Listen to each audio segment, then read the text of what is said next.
Здравствуйте, дамы, здравствуйте, господа, с вами Артем Галухин, и добро пожаловать в клуб «Денег достаточно». Если вы хотите хорошо устроиться в жизни без чрезмерного самонасилия и вибраций со вселенной, то вы попали по адресу.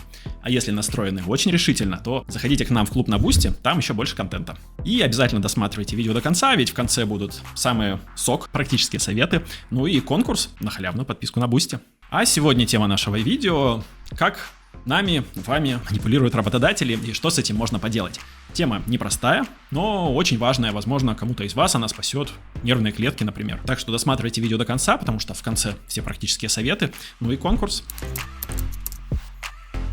Мы с вами существа социальные, а это значит, что манипуляции в обществе, они вообще повсеместно встречаются и тут, и там, и во всех сферах жизни.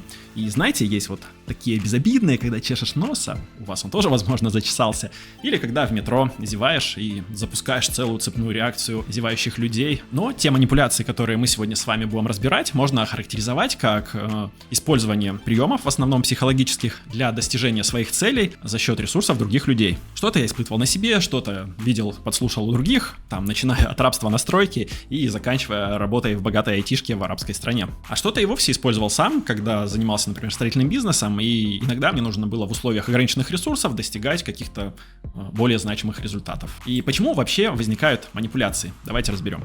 Первая причина, как ни странно, назовем ее бизнес-модель, это может быть прям политика компании, то есть все компании работают под манипуляциями, называется это иногда патагонкой, галерой, когда люди сгорают на работе. Часто такое практикуют в компаниях, где нанимают всякий низкоквалифицированный персонал и где одного человека легко заменить другим. И люди там воспринимаются как расходный материал, поэтому не жалко отжимать их до полной, и ты знаешь, что легко их заменишь. В таких компаниях манипуляции — это база, и люди, к сожалению, когда попадают в такие компании, из них выходят уже выгоревшими и отжатыми как лимон. Причина номер 2 — банально нехватка ресурсов. Часто эта причина является основой для манипуляций в небольших бизнесах, в маленьких компаниях, где ресурсов мало, а заработать что-то нужно, и работников также пытаются выжимать. Есть же причина номер 3, она обратная предыдущей, это наоборот ценность ресурсов. Сотрудники бывают настолько ценны, и их так сложно менять, потому что, они, например, получают большую зарплату, им много времени надо, чтобы влиться в коллектив, и найти самих их сложно. Тогда их пытаются наоборот как можно сильнее прицепить к рабочему месту, задержать и не отпускать. И причина 4, все мы люди, значит, у кого-то есть просто психологические проблемы. Иногда люди манипулируют просто, чтобы самоутвердиться за счет других, или у них такая недобросовестная конкуренция, то есть они принижают других сотрудников, чтобы они, не дай бог, там на их место не попали, или просто им доставляет удовольствие причинение вот таких вот страданий, и сама возможность, сама власть, они просто упиваются. Если вдруг у вас есть еще какие-то причины, по которым работодатели манипулируют своими работниками, не стесняйтесь накинуть в комменты. В принципе, основные, на мой взгляд, я здесь перечислил.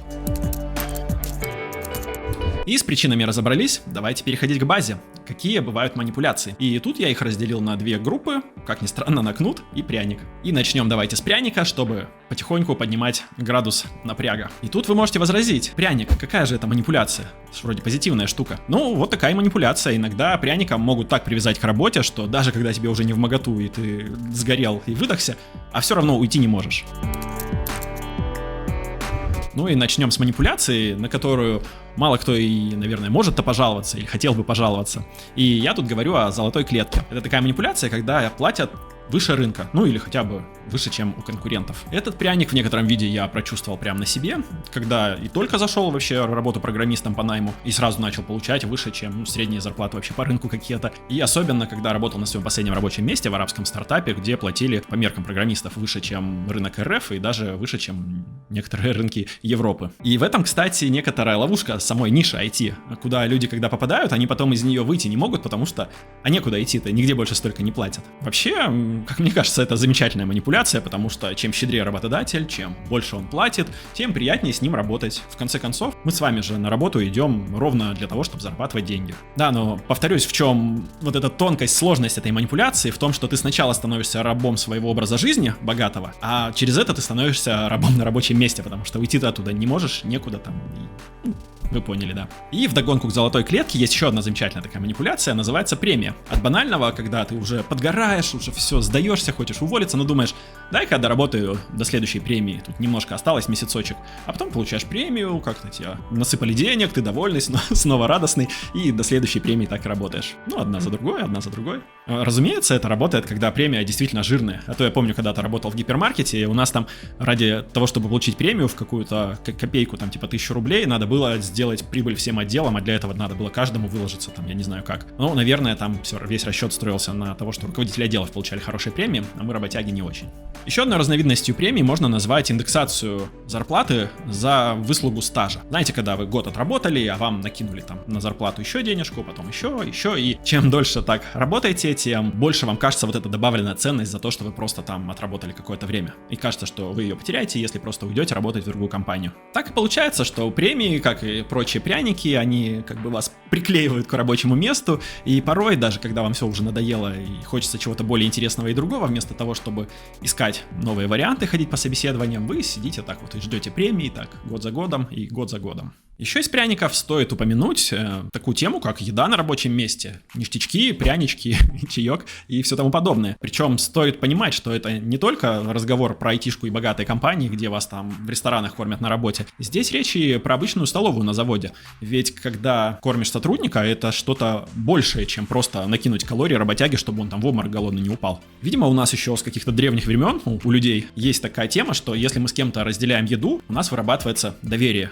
к этим людям. А если вам кто-то дает, вот с руки кормит буквально, что вы будете кусать эту руку, что ли, в конце-то концов? И хотя в бытность мою программистом мне как бы не довелось поработать в каких-то прям гламурных офисах, где круто бы кормили, у меня есть другая история прикольная, еще со времен, когда я работал промышленным альпинистом. Довелось нам с бригадой красить Конституционный суд в Санкт-Петербурге, и две вещи меня там поразили. Ну, во-первых, кабинет настоящей Лены Головач, которую, не знаю, наверное, из-за имени фамилии туда взяли просто по фану, и столовая, как ни странно. Там была столовая, где цены были примерно как на каком-нибудь заводе, где котлета за 30 рублей, только блюда были такие, что я их до сих пор как бы в ресторанах разных мира не видел. То есть там такие блюда, что балуют конституционных судей. Ну и вдогонку, вот в эту же группу ништячков можно отнести и корпоративный спорт, когда вам там оплачивают все, что можно оплачивать, всякие там развлечения. Это все тоже привязывает, то есть вы сами на это деньги не тратите, а когда это какие-то подарочки, оно воспринимается, в общем, вы понимаете, да, вас сдруживают к себе в коллектив.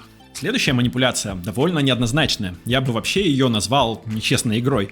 И я говорю про использование сексуальности. И тут я говорю не о том, как с незапамятных времен в рекламе всего и вся используют полуголые тела. Я скорее о том, как, например, в айтишных компаниях в HR набирают симпатичных девочек с таким нарочито заинтересованным поведением. Стоит, конечно, оговориться, я не думаю, что только в IT такое используют. По-любому это не первая ниша, просто я это там встречал. Да хотя на самом деле я даже не думал, что это используют прям реально осознанно, пока не прочитал какую-то статью, где такой метод прям описывался как рабочий. И вообще, оглядываясь назад, понимаю, что в кое-каких компаниях-то я это даже видел вживую сам. Вообще, в более простом смысле, такое встречается сплошь и рядом в таких менее корпоративных масштабах. Когда, например, коллега противоположного пола, мило похлопав глазками, и скидывает на вас там каких-то задач, которые вы делать вообще не собирались и не должны. А если этот коллега вдруг еще и начальник, то тут открывается целый простор для вплоть до самых нездоровых каких-то манипуляций. Я уже упомянул, что, на мой взгляд, эта манипуляция довольно такая неоднозначная.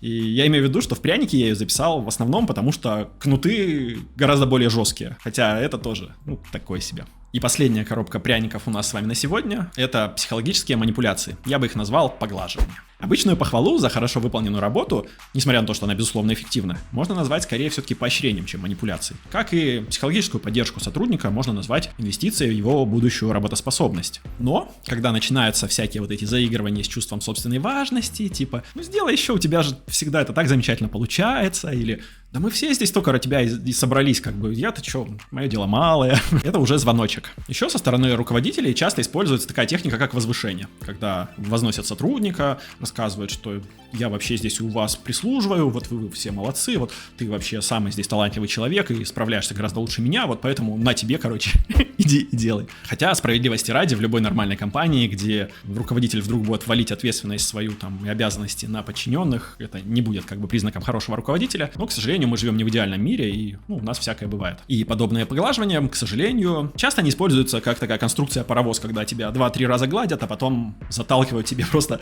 набор каких-то действий, которые люди, к сожалению, идут и делают, потому что все мы подвержены манипуляциям, так или иначе. И на этом с пряниками давайте закончим и перейдем к кнутам. Раз уж мы закончили на психологическом прянике, то с психологического же кнута давайте и начнем. И здесь у нас есть набор для любой больной фантазии. И начнем с самой такой прямой и жесткой, с манипуляции через оскорбление, хамство, повышение голоса, когда, знаете, руководитель просто орет на своих сотрудников, пытаясь таким образом либо добиться беспрекословного подчинения, чтобы люди, не спрашивая, просто делали, боялись, либо иногда просто, чтобы сорвать свою злость на ком-то. Сюда же следом можно отнести чрезмерное гнобление за ошибки. Особенно, когда за ошибки вас ругают, а за что-то хорошее, что получилось нормально, не хвалят. Иногда у человека может сложиться ощущение, что он и на зарплату там свою не нарабатывает с таким отношением, а иногда даже наоборот, и начальник придет и прям вот тыкать, типа, ты не дорабатываешь вообще, сиди и помалкивай, впахивай, и типа, надейся, что хотя бы не выгонят тебя с работы. Паркер, привет, ты уволен. Еще одна рабочая техника запугивания, это, например, прийти и сказать, что в вашем отделе в конце месяца кого-то уволят, а кого мы не знаем. И дальше можно смотреть, как людей стравили друг с другом, как они начинают друг друга грызть и пытаться из кожи вон вылезти, лишь бы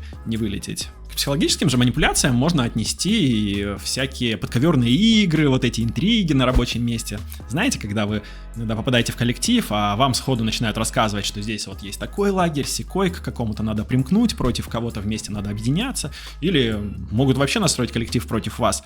И я такое, кстати, видел. Человек, против которого так все настраивались, довольно упорно сопротивлялся всему этому, причем больше, чем полгода, по-моему, даже.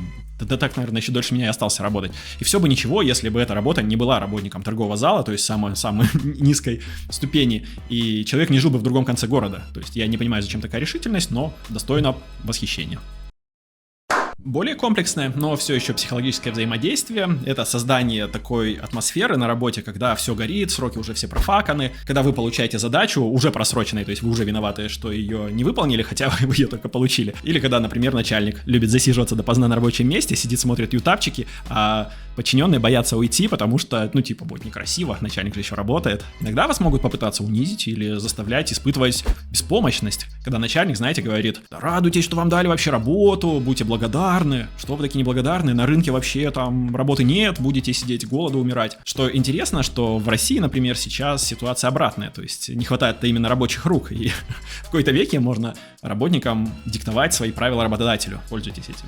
Ну и закончить этот блок хочу на такой мерзкой, прям токсичной, ненавижу штуке, как токсичная забота. Это знаете, когда под таким соусом как будто о вас заботятся, прикидываются вашим другом, вам пытаются протолкнуть такую токсическую какулю, типа: да у тебя куда ты лезешь, там же у тебя ничего не получится, блин, ты же там станет проституткой, вот это вот, в общем, понимаете. Такое, кстати, часто можно встретить, когда, например, хочется уже повышения, и вы идете общаться со своим каким-нибудь начальником непосредственным, а он начинает вас так осекать, понимаете, там сейчас такая ситуация, да там боссы вообще долбанутые, они вам блин. Вот это, потому что боится потерять свое место, и что вы через конкуренцию его выдавите, например. Или когда вы хотите уволиться, и говорите: да я что-то тут устал, пойду там, а вам говорят: да достанься, куда ты пойдешь, что там вообще такое. Я думаю, каждый из вас с этим сталкивался. Уж если не на рабочем месте, то в повседневной жизни прям гарантированно и 100%. И переходим к следующему блоку. Финансовые манипуляции. Первая манипуляция называется «заплати и работай». И сюда можно отнести всякие ситуации, когда сначала вас просят внести деньги, или задолжать каким-то образом работодателю, а только потом начать работать. Это может быть как неприкрытое мошенничество. Например, помню, были всякие покупки каких-то санитарных книжек такие, где вас просто отправляют их покупать, оказывается, что работы нету. Может быть и что-то не настолько мошенническое, когда просят, например, закупиться одеждой, спецодеждой на свои деньги, а потом с вас что-то там вычитают еще. Но тут тоже стоит оговориться, что иногда, например, покупка рабочего инструмента может быть и пряником, как мне, например, покупали компьютер на работе, и с меня за него 2 года потом высчитывали. То есть как высчитывали, если бы я уволился раньше, меня бы вычли разницу, которую я не отдал. И второй финансовый кнут — это манипуляция через долги по зарплате. И это, наверное, тоже такое одно из самого мерзкого, что я видел, когда людям сначала навешивают долгов по зарплате, ну, то есть ты работаешь, там месяц-два не получаешь зарплату, ну, или получаешь в каких-то ее маленьких кусочках, а потом человек попадает в ситуацию, когда он боится. С одной стороны, если он уйдет, он рискует не получить вообще все то, что было заработано за эти там пару месяцев, а с другой стороны, ты остаешься и еще начинаешь, ну, продолжаешь копить, собственно, долг по зарплате. Я сам не раз попадал в такое, потому что работал на стройке, там хоть и промальпом, а еще я попадал в более худшую ситуацию, когда уже занимался строительным бизнесом, потому что мне-то там не доплачивали заказчики, а у меня еще работали люди, и мне им надо было отдавать деньги, то есть приходилось еще искать где-то там из своих закромов, чтобы отдать. Опасность этой манипуляции в том, что чем дальше, тем сложнее и страшнее как бы и уйти-то от работодателя, поэтому если вдруг вам начинают динамить зарплату, и вы в какой-то такой рисковой довольно нише находитесь, лучше не дожидайтесь, пока накопится большой долг. В отдельную категорию я вынес те манипуляции, которые связаны с обманом или подменой понятий. И тут стоит начать с того, что сама по себе ложь, даже если она не является прям манипуляцией и вас не вынуждают что-то сделать, это такой тревожный звоночек. Если вы приходите на работу, где там, вам врут или друг другу постоянно врут, то, возможно, это не очень хорошая корпоративная культура и не стоит там задерживаться. Очень частая история, к сожалению, размытые обязанности.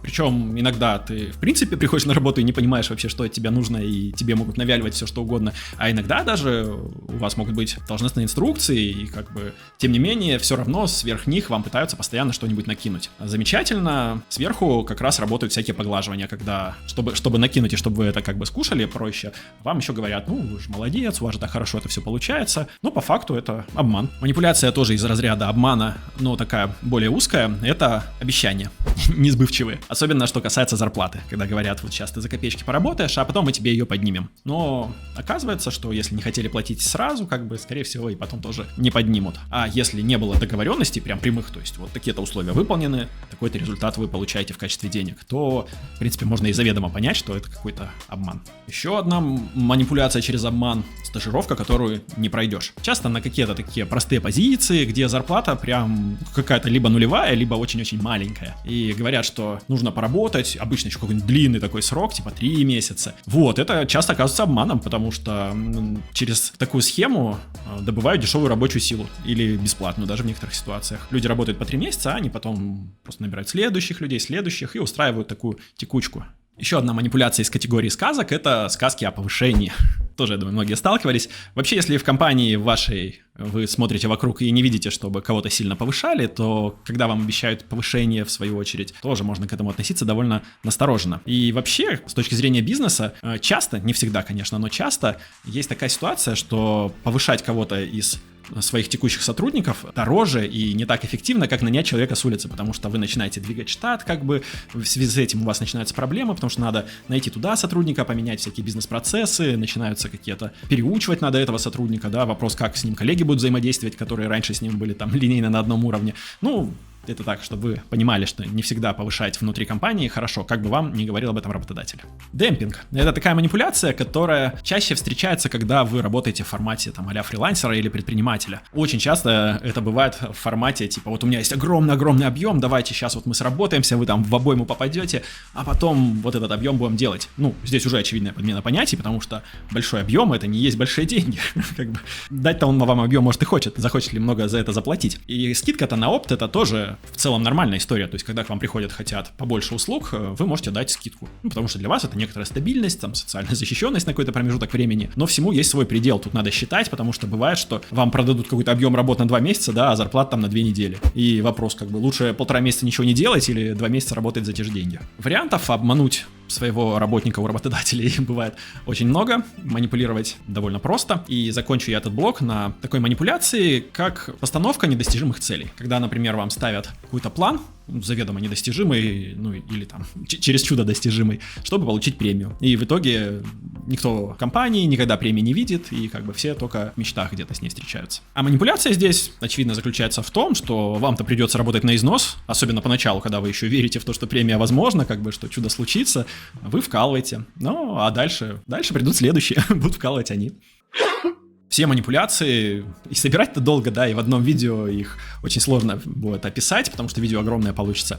Поэтому закончу я таким блоком из нескольких манипуляций, которые не попали вот в предыдущие. И первая манипуляция — это блат. Да, это та ситуация, когда чей-то сват, брат, любовница, жена, не знаю, родственник работает в компании и получает какие-то преференции, которых другие не получают. Но что интересно, эта манипуляция это работает в обе стороны. То есть, с одной стороны, работодатель может использовать свое знакомство с работником, чтобы что-то его попросить сделать, да, сверх нормы. Но чаще, наверное, бывает, что работник через какое-то время борзеет и, понимая, что у него есть какие-то связи с начальством, он может саботировать рабочий процесс, например, ломать какие-то связи внутри коллектива, настраивать других людей против вас, там, все что угодно может быть. Заканчивается, к сожалению, такое не всегда хорошо, как бы. Некоторые буквально получают нож в псину от своего, вроде бы, протеже.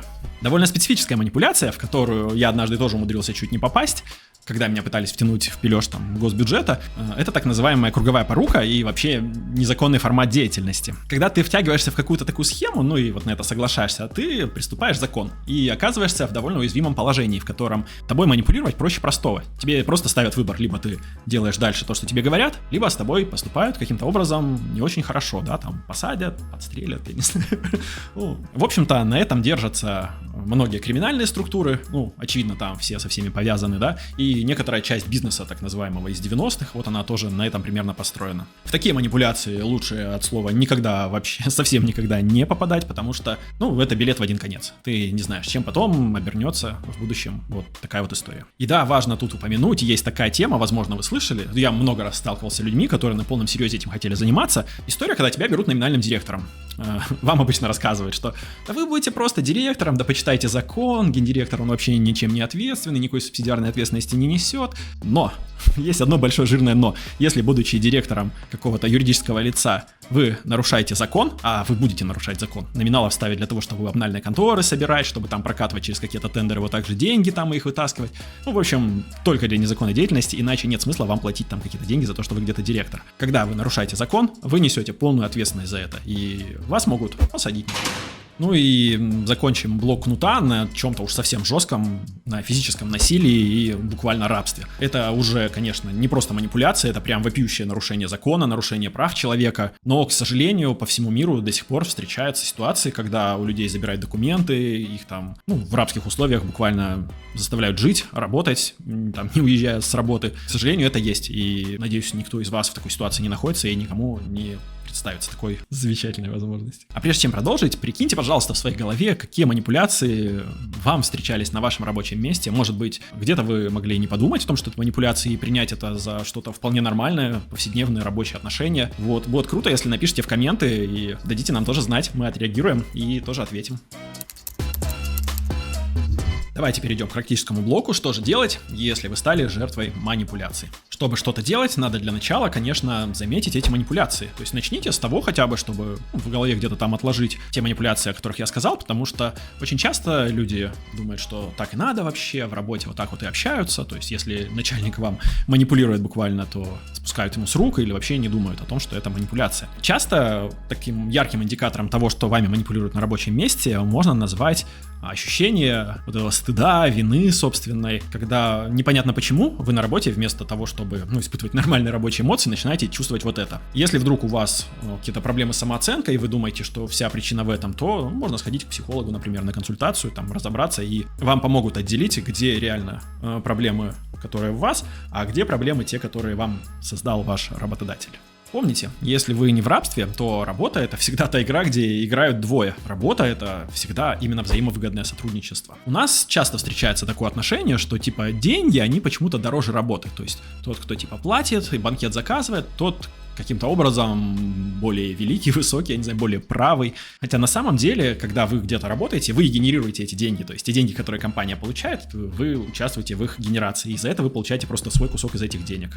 Вот такая простая логика. И об этом надо всегда помнить. Очень важно помнить также, что на работу мы с вами идем для того, чтобы зарабатывать деньги, а не для того, чтобы там получать удовольствие, кайфовать, дружиться, общаться. Да, это все замечательно, но отношения на работе надо выстраивать довольно аккуратно. Особенно, что касается отношений с начальством. Потому что в противном случае, если вдруг ваш начальник не умеет отделять, или вы, кстати, не можете отделять работу от личных отношений, то как раз вот такие отношения часто и скатываются в итоге к понебратству, использованию дружбы как аргумента, и вот это вот все: мы семья, там, да ты мой друг, давай помоги, а я-то думал. Очень важно понимать, и здесь люди тоже часто почему-то подменивают понятие, что когда вы уходите с работы, вы не кидаете коллектив, не предаете своих друзей. На работу мы идем, чтобы поменять нашу энергию на деньги. Все остальное можно делать за рамками рабочих отношений. И если вы по какой-либо причине решили поменять работу, это замечательно, нормально и адекватно. А дружеские отношения замечательным образом, если очень хочется, можно выстраивать и вне рабочей атмосферы, и вне рабочего коллектива. Очень важное правило, и оно может помочь еще до того, как вы поймете, что вами манипулируют: не работайте с мудаками. Часто же людей в компании считать можно довольно быстро, буквально еще с собеседования с HR, когда вам начинают плести интриги сходу, что-то там сплетничать, рассказывать, или агрессивно себя вести, например, нападая на вас на рабочем месте, или врать. Это уже тревожный звоночек. А если вдруг вы попали в какой-то коллектив, в котором вам прям физически некомфортно находиться, знаете, бывает, кожей чувствуешь, что ты в каком-то странном месте, где вокруг тебя мутные люди и какие-то интриги, то помните, у нас даже есть правила клуба, подобное к подобному. То есть в таком коллективе, скорее всего, ноги растут где-то от начальства. И даже если вы пока еще с ним не познакомились, то можно с большой долей вероятности сделать предположение, что, собственно, там будут точно такие же мутные люди. А правило: не работайте с мудаками, поэтому лучше в таком коллективе не задерживаться. Не бойтесь дать отпор. Даже если вы стали жертвой манипуляций, надо помнить, что вы имеете право на это каким-то образом реагировать. Желательно, конечно, реагировать в более вежливом формате и даже не прибегая к манипуляциям, потому что в противном случае ничего кроме агрессии взаимно это не спровоцирует.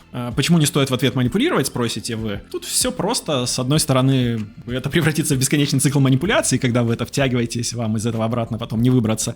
А с другой стороны, а вы уверены, что вы на этом поле сможете переиграть того, кто игру начал, особенно если это начальник ваш, например, и у него больше опыта в таком. Ваше оружие — это честность и уважение к себе и к вашему оппоненту. И используя это оружие, можно на самом деле практически в любом споре победить. И еще тут важно понимать, что если вы только-только приходите на работу, но уже видите какие-то манипуляции, но они не настолько жесткие, что вам прям бежать оттуда хочется, то достаточно прям сходу дать понять, ответить нет, да, там как-то пояснить это, объяснить ситуацию, что это там не ваши должностные обязанности, вы это не хотите делать. И часто раз-два вы так скажете, и к вам больше не подойдут. Но вот если вы уже как бы привыкли, что вами манипулируют, и к вам постоянно подходят и одно и то же просят, вот здесь нужно немножко, если вы не хотите как бы, да, там спровоцировать конфликт, нужно немножко придумать такую аккуратную стратегию выхода из этого, потому что часто, когда вы людям что-то даете безоговорочно постоянно, они, однажды этого не получив, попадают в прострацию, то есть они могут агрессивно настроены быть. Поэтому здесь тоже выйти можно, но немножко более тонко. Резюмируя всю эту сложную мысль, я советую просто научиться говорить «нет». Конечно, это не очень просто, и у многих это самое важное решение в жизни и самый сложный процесс, который они проходят. И, кстати, я думаю, что надо будет одно из следующих видео как раз снять на эту тему, разобрать, а как вообще можно научиться говорить «нет», как с такими манипуляциями может иногда справляться лучше. Вот, голосуйте лайками, ускорим такое видео.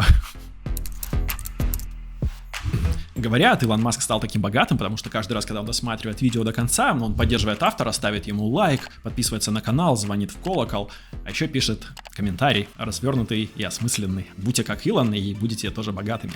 Манипуляция. Забегайте обязательно к нам в Бусти, присоединяйтесь к клубу, там есть и коммуникация, и взаимодействие, и еще больше полезного контента. А теперь время конкурса. Разыгрываем мы, кстати говоря, бесплатную подписку на целый месяц на наш Бусти. И что нужно сделать, чтобы ее получить? А все инструкции к конкурсу вы найдете в первом закрепленном комменте под видео. Если кратко, нужно написать комментарий о том, как вами манипулировали на работе. Но читайте условия, потому что там кое-что еще нужно сделать. А чтобы не прощаться, вот вам прям рекомендация, что можно посмотреть дальше. И на сегодня у меня для вас все. С вами был Артем Галухин и клуб «Денег достаточно». Пока-пока.